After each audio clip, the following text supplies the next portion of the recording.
Houthi Yaman memperingatkan para pemukim ilegal Israel di wilayah Palestina yang diduduki untuk segera mengevakuasi diri. Seorang anggota tingkat tinggi Houthi itu meminta para pemukim ilegal tersebut kembali ke tempat asal mereka jika ingin terhindar dari bahaya.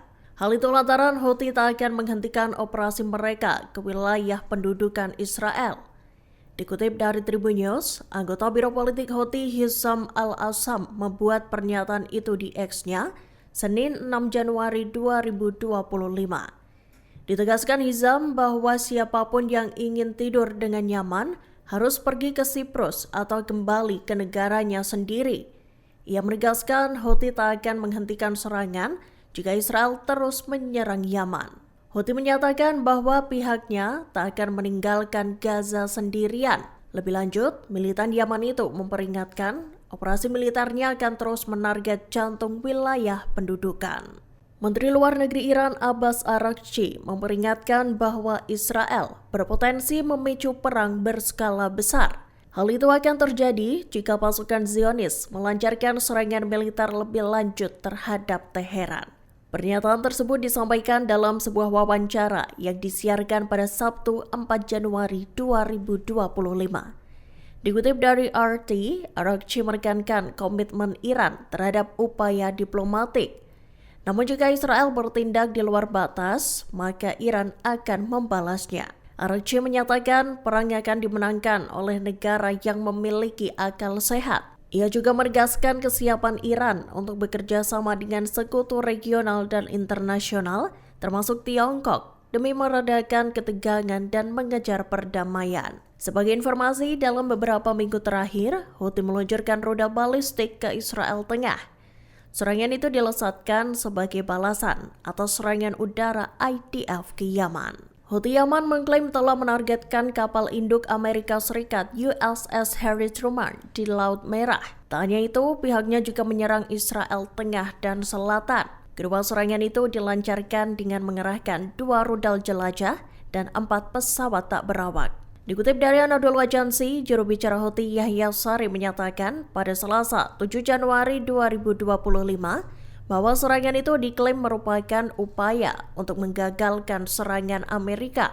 Sebelumnya pada 31 Desember, Houthi telah menarget kapal jenis yang sama dengan sejumlah pesawat tak berawak dan rudal jelajah. Pihaknya menuding bahwa kapal tersebut turut berperan dalam persiapan untuk serangan udara terhadap Yaman.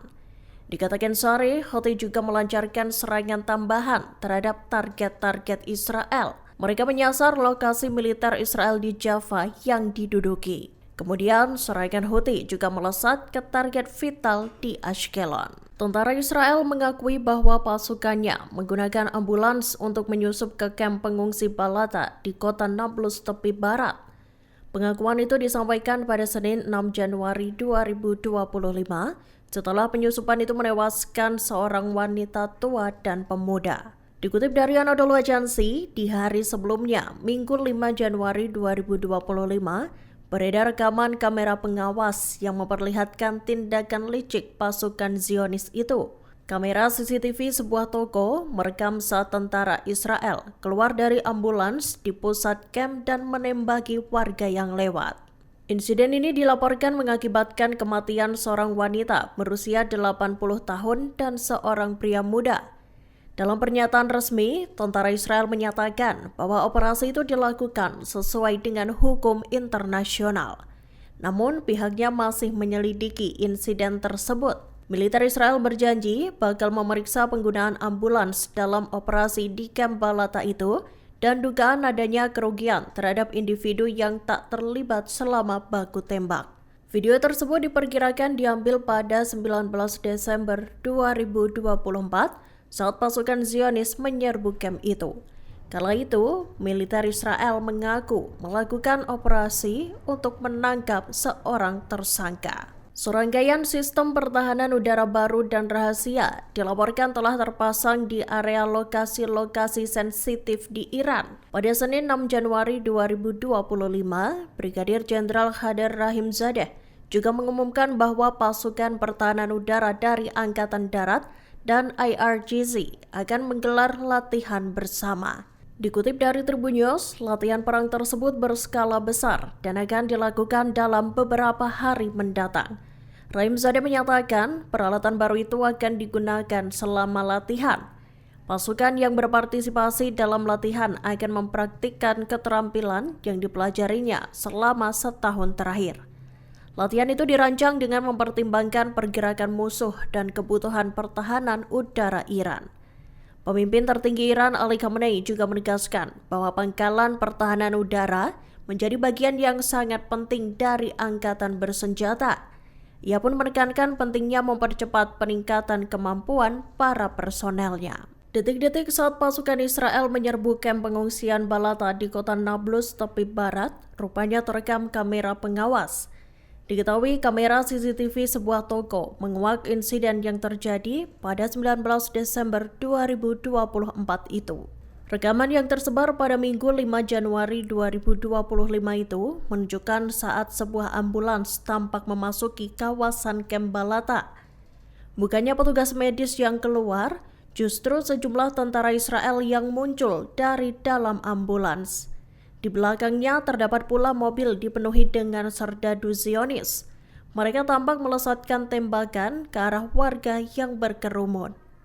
Dalam video, warga tampak lari berhamburan lantaran takut ditembak. Kemudian kamera pengawas itu merekam sejumlah tentara bersenjata yang keluar dari dalam ambulans. Beredarnya rekaman itu lantas membuat militer Israel tersudut.